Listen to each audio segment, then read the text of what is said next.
श्री चंद्रशेखर जी। माननीय सभापति जी, जय भीम।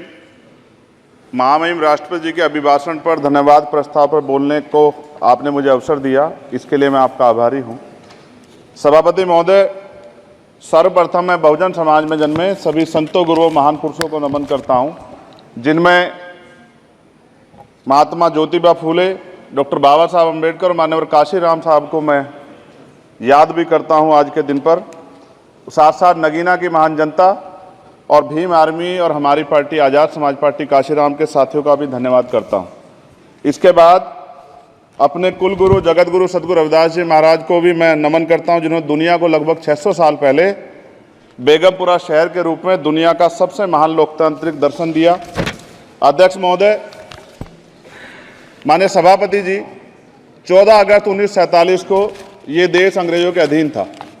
15 अगस्त 1947 को हम लोग आज़ाद हुए। 16 अगस्त 1947 को देश आज़ादी में था, लेकिन धन धरती राजपाट में बंटवारा नहीं हुआ।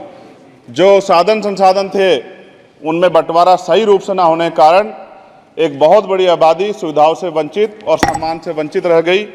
उनको सम्मान देने के लिए और अंतिम व्यक्ति तक सुविधाएं पहुंचे, इसके लिए लोकतंत्र की व्यवस्था हुई। लेकिन आज़ादी के 70 साल बाद भी हम कहाँ खड़े हैं, इस पर ये चिंता का विषय है। मैं मानता हूं कि सामाजिक न्याय तभी होगा माननीय सभापति जी, जब जातीय जनगणना पूरी होगी और जातीय जनगणना कराई जाएगी और साथ साथ संख्या के आधार पर आरक्षण जो है वंचित वर्गों का बढ़ाया जाएगा।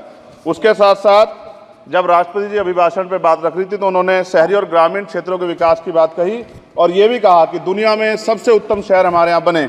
लेकिन माननीय सभापति जी, 70% आबादी तो गांव में निवास करती है, तो गांव की आबादी के बारे में भी सोचना होगा कि उनका जीवन कैसे बदले। माननीय सभापति जी, उच्च शैक्षणिक संस्थानों में बहुजन समाज के जो छात्र हैं उनके साथ कास्ट एट्रोसिटी हो रही है, निरंतर उनकी हत्या हो रही है।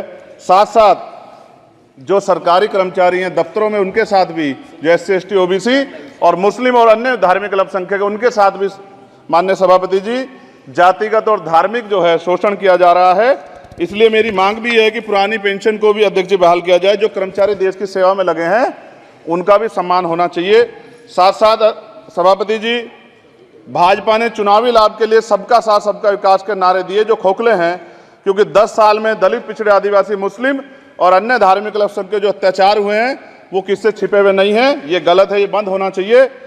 सभापति महोदय जी, महामहिम राष्ट्रपति जी के अभिभाषण में निजी क्षेत्रों में SC ST OBC को रिजर्वेशन देने का कोई उल्लेख नहीं हुआ है, जो कि आज चर्चा का विषय, क्योंकि 98% प्राइवेट सेक्टर है, 2% सरकारी सेक्टर है, तो 98% प्राइवेट सेक्टर में भी हमारी हिस्सेदारी की बात होनी चाहिए। माननीय सभापति जी, आशा कार्यकर्ताओं, आंगनबाड़ी वर्करों, भोजन माताओं के वेतन वृद्धि पे भी कोई उल्लेख नहीं हुआ है, वो भी अभी नंगे, उन पर भी सोचना पड़ेगा। माननीय सभापति जी, जिस क्षेत्र से मैं चुन के आऊँ नगीना से, वो बहुत पिछड़ा क्षेत्र है। उस क्षेत्र में कोई विशेष आर्थिक पैकेज नहीं दिया गया, रोजगार की सेवाएं नहीं है, नौजवान पलायन करता है। IIT, IIM, एम्स, केंद्रीय विद्यालय आदि शिक्षा में और चिकित्सा संस्थानों की स्थापना होनी चाहिए, जो कि नहीं है। और माननीय सभापति जी, मानसून सत्र आ गया है, मेरा क्षेत्र बाढ़ से बहुत प्रभावित है, इसलिए मैं आपसे आग्रह करूंगा कि वहां के लोगों को बाढ़ से निजात दिलाई जाए।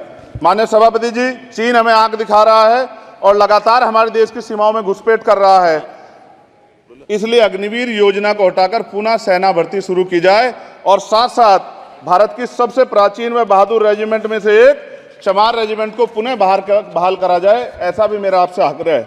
माननीय सभापति जी, पिछले सारे प्रधानमंत्रियों ने मिलकर जितना कर्ज लिया है उससे दुगना कर्ज हमारे वर्तमान के प्रधानमंत्री जी ने लिया है। किसान अगर अपना कर्ज माफ कराने के लिए जाता है तो लाठी झेलनी पड़ती है, जबकि सरकार ने धन्ना सेठों का 15 लाख करोड़ रुपया माफ किया है। इस ओर हमें ध्यान देना पड़ेगा, हमारी आने वाली पीढ़ियों को ये कर्ज चुकाना पड़ेगा। माननीय सभापति महोदय जी, किसानों को MSP की लीगल गारंटी तथा किसानों का कर्ज माफ होना चाहिए।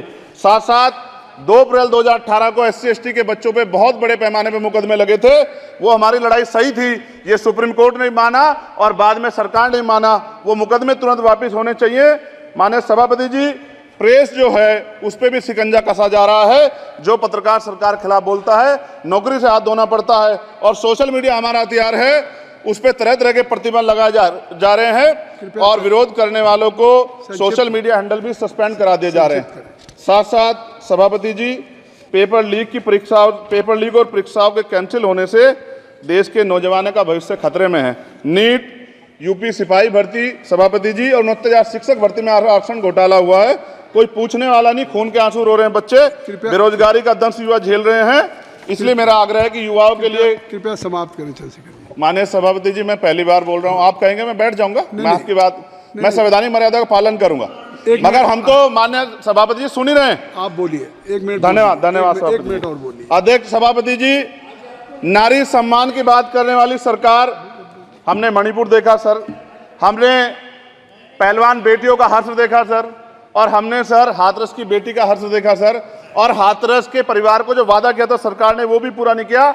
और महिलाओं में भी, स्पेशली दलित, पिछड़े और मुस्लिम वर्ग की, आदिवासी वर्ग की महिलाओं के साथ आज भी एनसीआरबी का डाटा कहता है सर जो जुल्म हो रहा है वो सहनीय नहीं है सर। साथ साथ कोविड में तैरती, हमने कोविड में बहुत सुना सर, कोविड में तैरती लाशें भी गंगा में हमने देखी है सर, और मजदूरों का हाल भी हमने देखा है। सभापति जी, बस सब समाप्त कर रहा हूं। नोटबंदी पे छोटे मझले उद्योग की जो कमर टूटी वो भी हमने देखी है।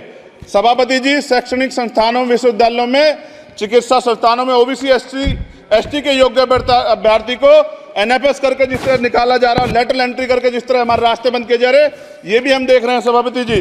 साथ साथ मेरा ये कहना है सर, ये सबका इशू है कि प्राइवेट कर्मचारी सर और सरकारी भी कई जगह पे 8 से ज्यादा घंटों से काम करते हैं और उनको जो सर उचित वेतन भी नहीं मिलता, तो न्यूनतम वेतन 20,000 रुपए तय हो और 24 घंटे की ड्यूटी। उदाहरण के तौर पे यूपी पुलिस सर बहुत पूरा काम करते हैं वो लोग, वो राज्य के विषय हैं। आप सर मैं आपके राज्य सरकार के लिए भी आपके संज्ञान में डाल रहा हूँ विषय सर, पुलिस सब जगह है सर, लेकिन सवाल ये है सर, बहुत पसीना बातें हैं, 8 घंटे की ड्यूटी और वेतन विसंगति, बॉर्डर स्कीम से उनको जो बाहर किया जाए।